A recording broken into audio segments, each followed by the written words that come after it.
जय हिंद दोस्तों, नमस्कार। डेली रीड बुक में आप सभी का स्वागत है। आज हम लोग 21 मार्च 2021 का पेपर देखेंगे और यह पेपर फर्स्ट शिफ्ट का पेपर है और यह एनटीपीसी सीबीटी 1 का पेपर है। आज का वीडियो सुबह का ही वीडियो रहेगा। आज 10 बजे वाला और उसके बाद 4 बजे वाला वीडियो नहीं आएगा, क्योंकि मेरा कुछ तबीयत ठीक नहीं है। तो जब तक तबीयत ठीक नहीं होता है तब तक एक या 2 दिन गैप हो सकती है और फिर से 135 सेट की सीरीज की ओर बढ़ जाएंगे। आज का जो सेट होगा वो 60वां सेट, यानी इससे पहले हम लोग 59 सेट का अध्ययन कर चुके हैं। 59 पेपर का आज 60वां पेपर है। तो चलिए स्टार्ट करते हैं। तो 1-2 दिन गैप हो सकता है, आप परेशान मत होइएगा। जब तबीयत ठीक होता है तो फिर अपलोड वीडियो कर देंगे। किसी तरह आज एक वीडियो अपलोड करने की कोशिश कर रहे हैं। अगर इसमें कुछ खामियां हो तो डिसलाइक नहीं कीजिएगा, क्योंकि बड़ी मुश्किल से बना रहे हैं।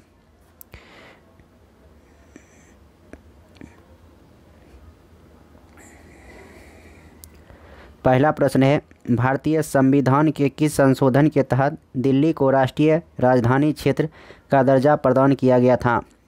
इसका आंसर होगा 69वें संविधान संशोधन। अगला प्रश्न है, इनमें से किसे परमाणुओं की संरचना और उनसे निकलने वाले विकिरण की खोज के लिए 1922 में भौतिकी का नोबेल पुरस्कार प्रदान किया गया था? तो इसका आंसर होगा नील्स बोर। अगला प्रश्न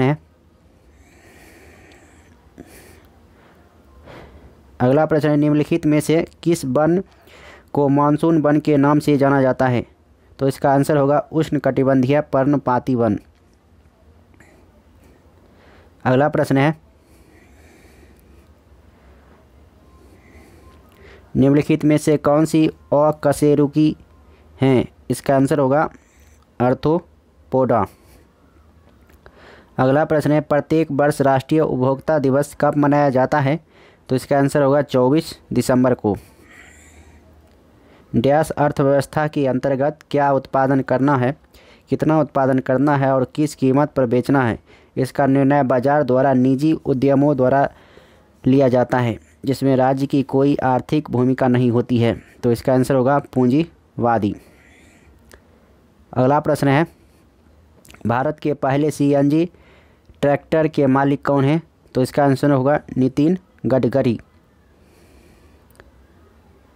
अगला प्रश्न है, निम्नलिखित में से कौन सा ग्रह त्रिज्या के संदर्भ में सबसे छोटा बौना ग्रह है? तो इसका आंसर होगा सीरस। अगला प्रश्न है, पानी का सापेक्ष आणविक द्रव्यमान कितना होता है? तो इसका आंसर होगा 8 यूनिट। इनमें से किस संघ में उष्ण रक्त वाले प्राणी होते हैं? तो इसका आंसर होगा एब्स, यानी पक्षी।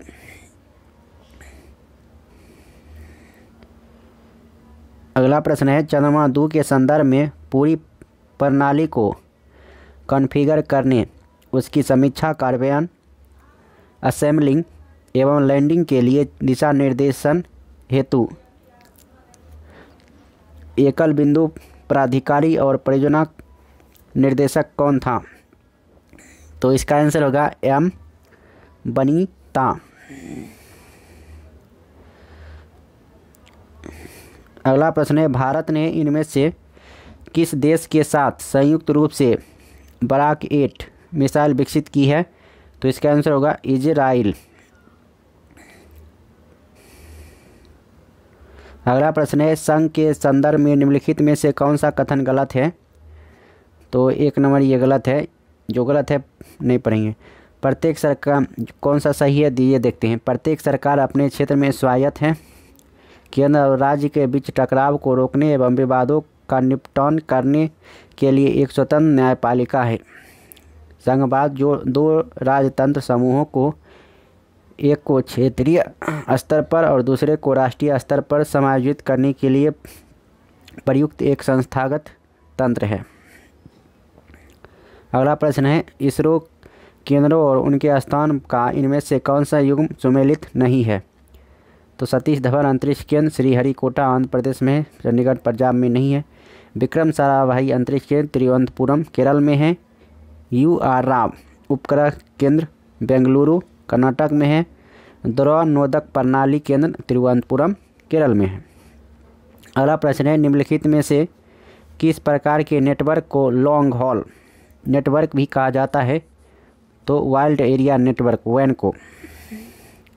अगला प्रश्न है, मंदिर वास्तुकला की वह शैली जो उत्तर भारत में लोकप्रिय हुई क्या कहलाती है? तो इसका आंसर होगा नागर शैली। यूनेस्को द्वारा हम्पी को किस वर्ष विश्व धरोहर स्थल घोषित किया गया था? तो इसका आंसर होगा 1986 ईस्वी में। निम्नलिखित में से किस राज्य ने सभी घरों के लिए छत पर वर्षा जल संचय अनिवार्य कर दिया है? तो इसका आंसर होगा तमिलनाडु। अगला प्रश्न है, जल्लीकट्टू नामक परंपरागत क्रीड़ा समारोह भारत के किस राज्य में आयोजित किया जाता है? तो इसका आंसर होगा तमिलनाडु में। अगला प्रश्न है, दिसंबर 2020 तक प्राप्त जानकारी के अनुसार राष्ट्रीय पिछड़ा वर्ग आयोग के अध्यक्ष कौन हैं? तो इसका आंसर होगा भगवान लाल साहनी।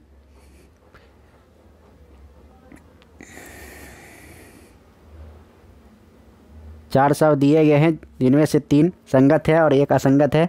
असंगत को चयन करना है। तोते, बाज, कबूतर, चमगादड़। तो ये हो जाएगा चमगादड़, क्योंकि सब पक्षी है, जबकि चमगादड़ स्तनधारी वर्ग में आते हैं।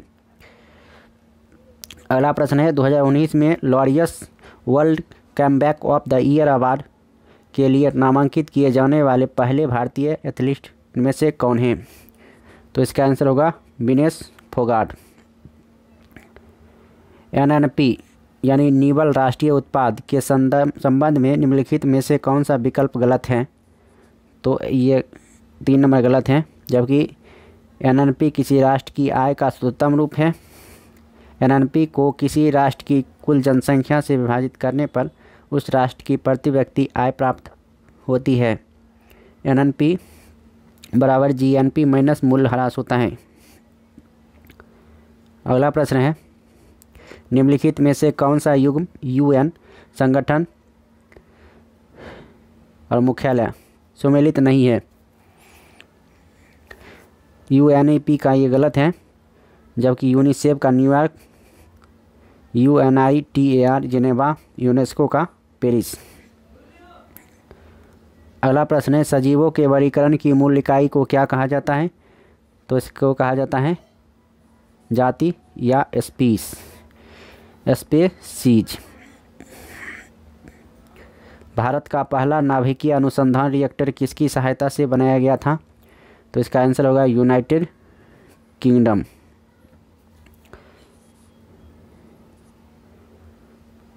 अगला प्रश्न है, सूफी रहस्यवादी शेख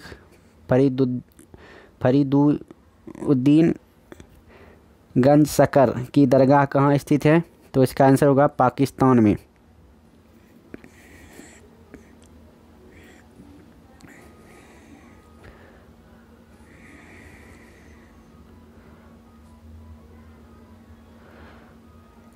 अगला प्रश्न है, अरुण, वरुण और तमूर नदियाँ डैश नदी प्रणाली का हिस्सा हैं? तो इसका आंसर होगा कोसी नदी प्रणाली का हिस्सा है।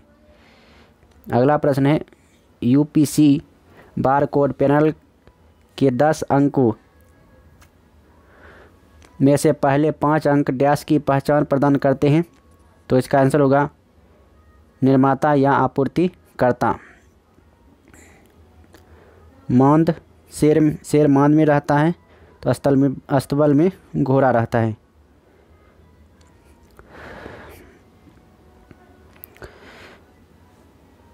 ऑड मैन आउट का प्रश्न है, सेंट्रल जंक्शन टर्मिनल क्रॉसिंग, ये रोड का एक अति है, जबकि सेंट्रल जंक्शन टर्मिनल रेलवे से संबंधित है। 9वीं और 11वीं शताब्दी के बाद बंगाल यानी बांग्लादेश सहित बिहार की मूर्तिकला डैश शैली का प्रयोग किया जाता? था, तो इसका आंसर होगा पाल शैली। अगला प्रश्न है, राष्ट्रीय जलमार्ग संख्या 3 भारत के किस राज्य में स्थित है? तो ये केरल में है और कोल्लम से कोट्टापुरम तक जाता है। आवर्त सारणी में किसी तत्व की स्थिति उसमें मौजूद डैश की संख्या से निर्धारित होती है, तो इसका आंसर होगा प्रोटॉन। निम्नलिखित में से कौन सा ग्रह अपने चंद्रमाओं की कुल संख्या के साथ सम्मिलित नहीं है? तो इसका आंसर होगा मंगल। मंगल 4, ये गलत है, जबकि पृथ्वी 1 सही, वरुण 14 सही, बृहस्पति 79 सही। मंगल के 2 ही उपग्रह हैं, फोबोस और डिमोस।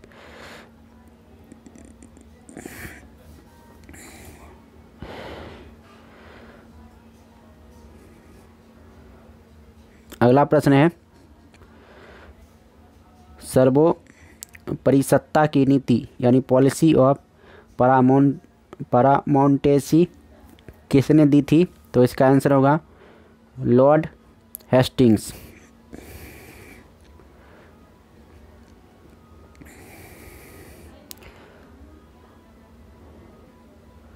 अगला प्रश्न है, व्हाइट लेबल एटीएम क्या है? तो इसका आंसर होगा ऐसे एटीएम जो गैर बैंकिया द्वारा स्थापित एवं संचालित तथा उनके स्वामित्व के अधीन होते हैं। निम्नलिखित में से कौन सा देश मलेरिया वैक्सीन RTS लॉन्च करने वाला पहला देश बना है? तो इसका आंसर होगा मालावी। अगला प्रश्न है, इनमें से किसने प्लासी के युद्ध में सिराज उद दौला की से गद्दारी की थी? तो इसका आंसर होगा मीर जाफर। अगला प्रश्न है, नई दिल्ली और इसकी इमारतों को डिजाइन करने वाले 2 वास्तुकार कौन थे? तो इसका आंसर होगा एडविन लुटियंस और हर्बर्ट बेकर। फरवरी 2003 में भारत के इनमें से किस उपग्रह का नाम डॉक्टर कल्पना चावला के नाम पर रखा गया था? तो इसका आंसर होगा मैटसेट 1।